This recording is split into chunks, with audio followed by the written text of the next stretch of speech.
Bonjour, alors dans cette vidéo, je vais vous proposer de faire un point sur la situation du secteur immobilier en France, mais aussi aux États-Unis.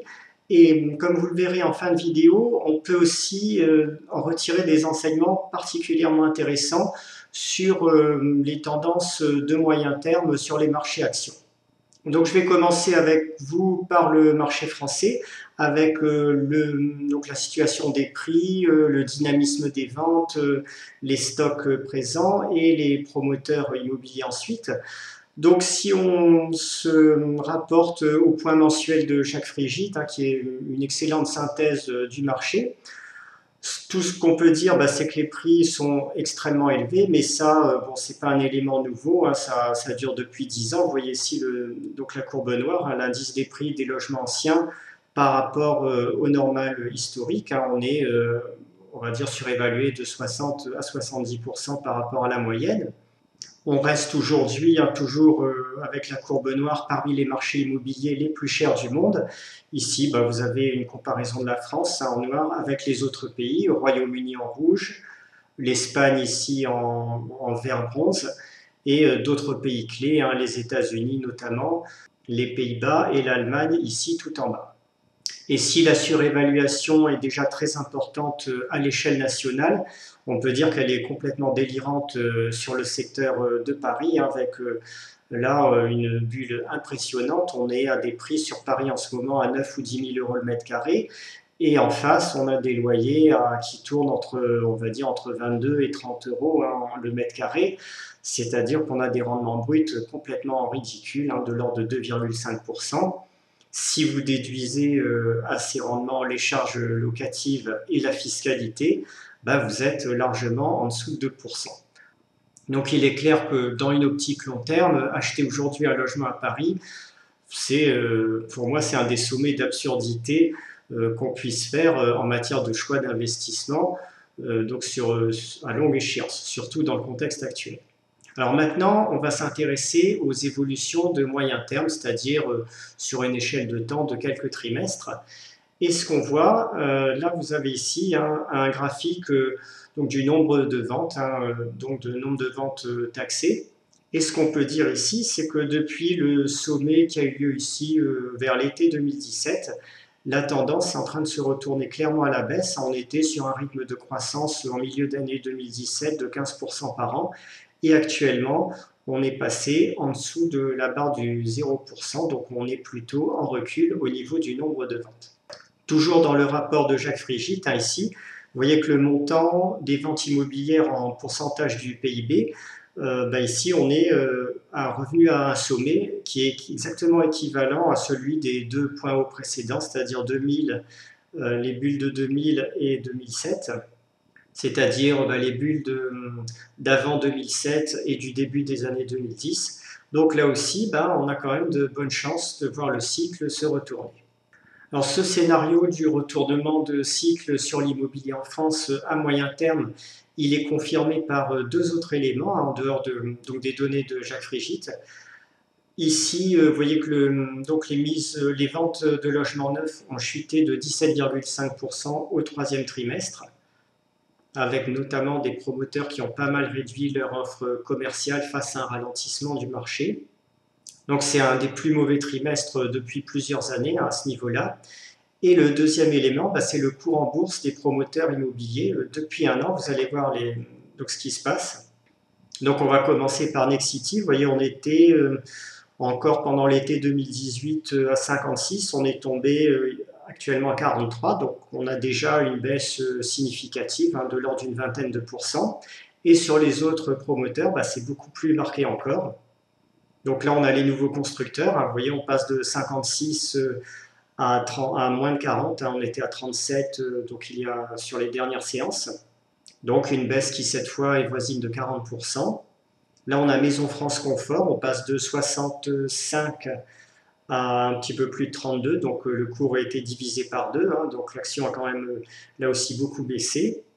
Et ici, le promoteur Capelli, donc, qui était une des stars du marché ces dernières années, on est passé de 52 à la mi-juin à un plus bas de moins de 30. Là, on a quand même rebondi pas mal ces derniers temps, mais enfin, la baisse, elle est quand même d'environ 30% sur les plus hauts. Donc, comme vous le voyez, on a quand même des indices solides qui militent en ce moment en faveur d'un retournement du marché immobilier sur on va dire, sur l'année à venir ou sur les 2 ans à venir en France, et qui devrait évidemment durer bien au-delà de ce terme. Donc, dans le contexte actuel, à moins que vous ayez une opportunité vraiment particulière à un endroit donné où le rendement est excellent, à mon avis, si vous avez un projet d'investissement immobilier, il serait plutôt urgent d'attendre en ce moment. Si vraiment vous avez absolument besoin de rendements réguliers et que le marché boursier classique vous inquiète, n'oubliez pas que vous avez des foncières cotées en bourse. Je propose à ce sujet une formation sur les valeurs de rendement dans laquelle j'en parle pas mal.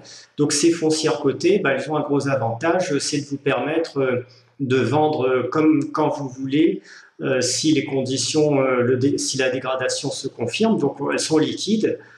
Ça vous permet de garder la mobilité totale sur votre patrimoine, ce qui est quand même essentiel en situation de crise. Et en plus, en moyenne, sur ces foncières cotées, les rendements sont souvent bien meilleurs que ce qu'on peut avoir en ce moment sur l'immobilier physique, à moins bien sûr d'être un spécialiste du secteur, auquel cas, effectivement, si on sait retaper une maison, etc., on peut avoir de bons rendements.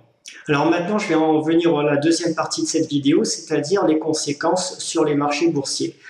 Le fait de suivre le marché immobilier a un intérêt direct pour vos placements en bourse, même si vous n'êtes absolument pas intéressé ou investi sur le secteur immobilier, un peu comme je suis. Moi, je suis locataire par choix en ce moment parce que j'ai vraiment envie de garder mon patrimoine le plus liquide et le plus mobile possible face à une éventuelle crise. Mais l'immobilier est quand même un excellent indicateur de conjoncture. Donc ici, vous avez l'indice des opérateurs immobiliers aux États-Unis. Ça va être des promoteurs immobiliers, des acteurs du BTP. Cet indice, vous voyez, il s'est retourné depuis le début de l'année 2018 assez nettement et beaucoup plus fort que la moyenne des indices US. On est parti d'un plus haut de 1000 points à 674 aujourd'hui, c'est-à-dire une baisse quand même de 32%.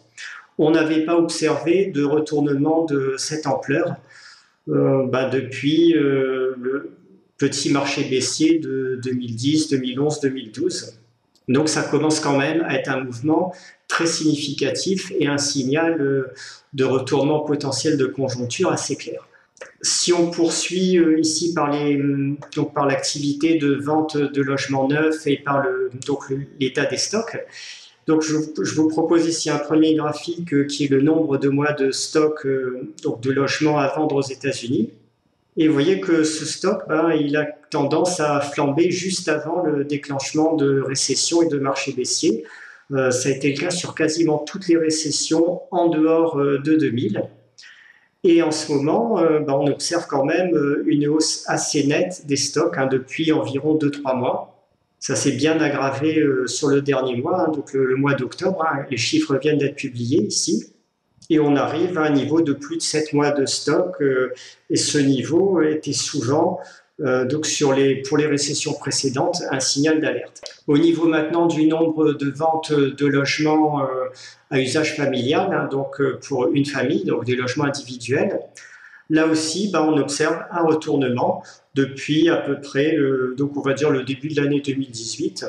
Ça n'est pas encore un signal très marqué, c'est vrai, mais il existe et en tout cas, c'est le plus gros signal qu'on ait depuis le début des années 2010. Voilà pour ce point. Je n'ai toujours pas de signaux d'alarme sur la courbe des taux, de signaux d'alarme clairs sur les indicateurs avancés comme la courbe des taux, mais on commence, comme vous le voyez ici, à avoir des signaux d'alarme de retournement assez clairs qui s'accumulent sur des indicateurs un petit peu plus périphériques, mais quand même significatifs, que sont par exemple le marché immobilier ou bien l'écart de taux entre États-Unis et Allemagne. Donc, si vous êtes investisseur de moyen long terme, je dirais, pensez à garder plus que jamais une part importante de liquidité dans l'attente d'un retournement de cycle de moyen long terme et d'opportunités d'investissement ultérieures à venir. en sachant quand même qu'en pleine situation de crise, on a aussi d'excellentes opportunités de gagner de l'argent, par exemple en pariant sur la baisse des marchés.